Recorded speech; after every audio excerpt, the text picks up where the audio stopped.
Hello दोस्तों, मैं Satyadev Kumar partnership के प्रश्नों के साथ जैसा कि क्वेश्चन में दिया गया है।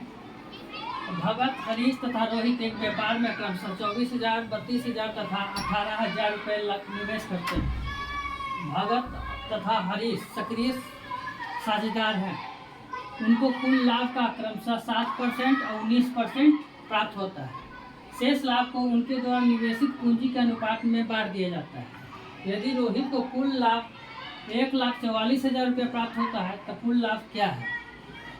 यहाँ पर समझिए, 3 व्यक्ति की चर्चा की गई है, भगत, हरीश और रोहित।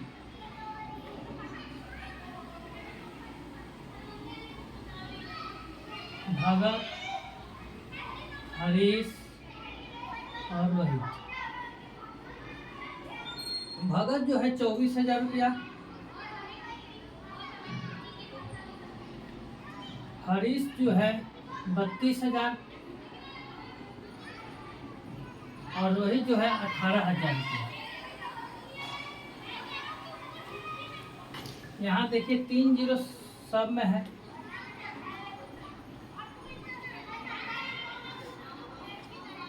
अब देखिए 2 से काटेंगे, 2 से कटेगा 12 बार में, 2 से कटेगा 16 बार में और 2 से कटेगा 9 बार में।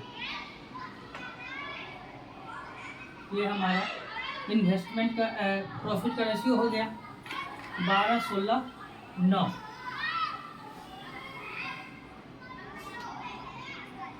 इसमें बोला गया है कि भगत और हरीश सक्रिय साझेदार है, तो उनको लाभ का जो है 7% और 19%। भगत को 7% मिलता है और हरीश को 19% कुल प्रॉफिट का मिलता है। तो दोनों को मिलाकर कितना हो गया? 26%। तो कह रहा है उनके द्वारा निवेशित शेष लाभ को जो है निवेशित पूंजी, तो शेष कितना बचेगा? 26 तो भगत और हरीश को मिल गया, तो शेष बचा 74%। तो 74 जो बचा उसको जो है 12, 16 और 9 के अनुपात में बांटना है। यहाँ पर बोला गया है कि रोहित को कुल लाभ जो है 1,44,000 है, तो कुल लाभ ज्ञात करना है। तो देखिए कुल लाभ निकालना है।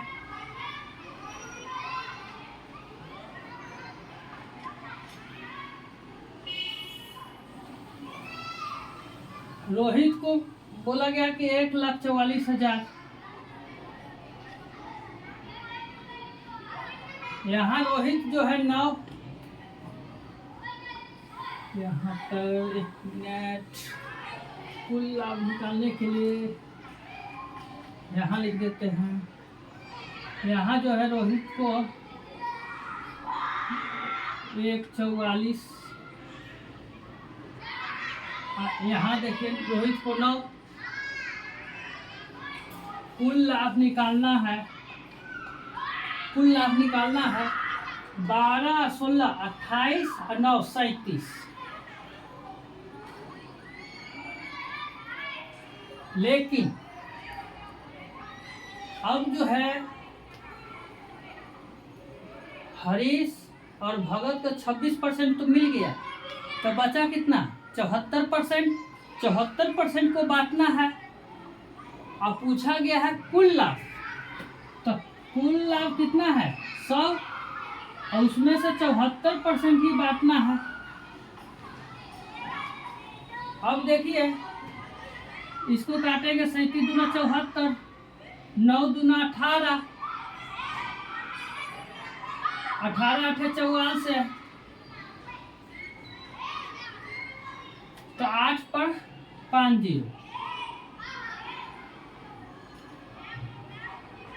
इतना रुपया जो है हमारा आंसर होगा। फिर से समझने की कोशिश कीजिए। भगत को जो है 24,000 मिला, हरीश को 32,000 मिला, रोहित को जो है 18,000 रुपये इन्वेस्ट किया। इसके काटने के बाद हमारा रोहित को ये तीनों का रेशियो 12, 16, 9 के अनुपात में आया। लेकिन सेकेंड लाइन में बोला गया था भगत और हरीश सक्रिय पार्टनर हैं। इसके लिए भगत को 7% और हरीश को 19% प्रॉफिट मिलता है एक्स्ट्रा। तो दोनों को मिलाकर 26% मिल गया। और शेष लाभ, तो शेष लाभ कितना हुआ 74%। उसको जो है 12, 16 और 9 के अनुपात में बांटना है। यहाँ पर बोला गया कि रोहित को 1,44,000, तो यहाँ पर रोहित को 9 मिला और कुल निकालना है तो 12, 16, 9, 37।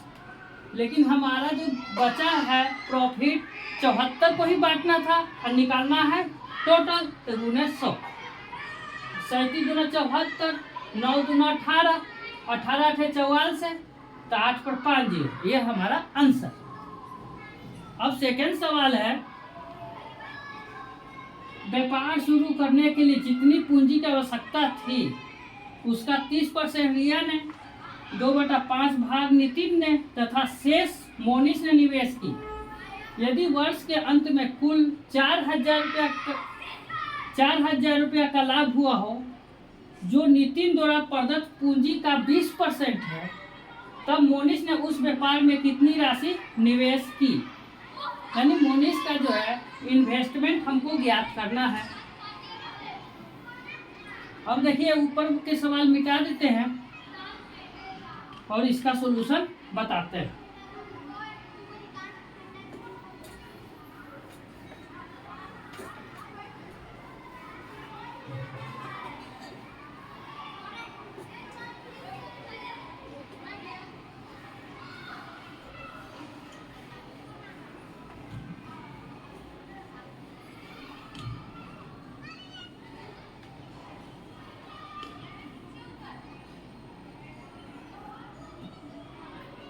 यहाँ भी जो है 3 आदमी की चर्चा की गई है, रिया, नितिन और मोनिश। रिया, नितिन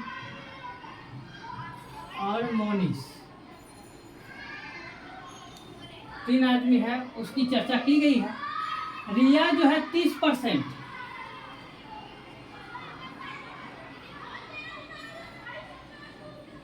2/5 भाग नितिन, तो 2/5 भाग कितना होगा 40%। कैसे परसेंटेज में पढ़े होंगे, 2/5% में बदलना है तो गुने 100, 5 से काटेंगे 20 बार में, तब 20 दूना 40।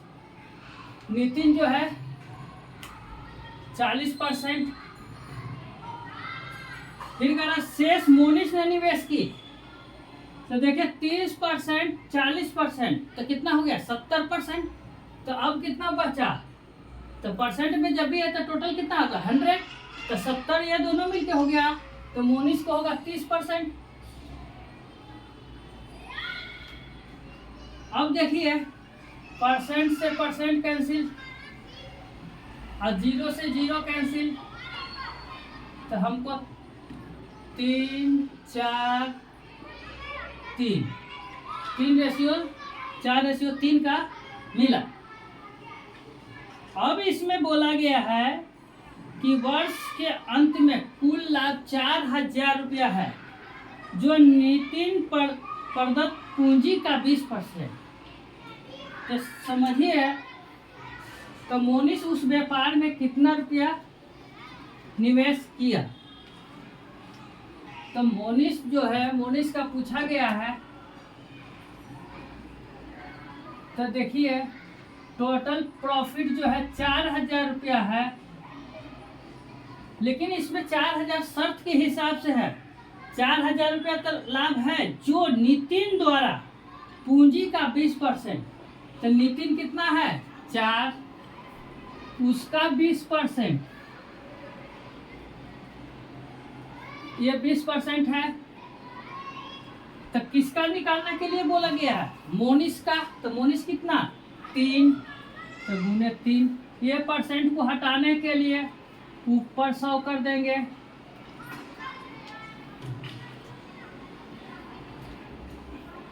अब देखिए 0 से 0 कैंसिल, 4 दूनी 8, तो 8 पचे 40 यानी 50 बार में, तो 5 आई 15, 3 0,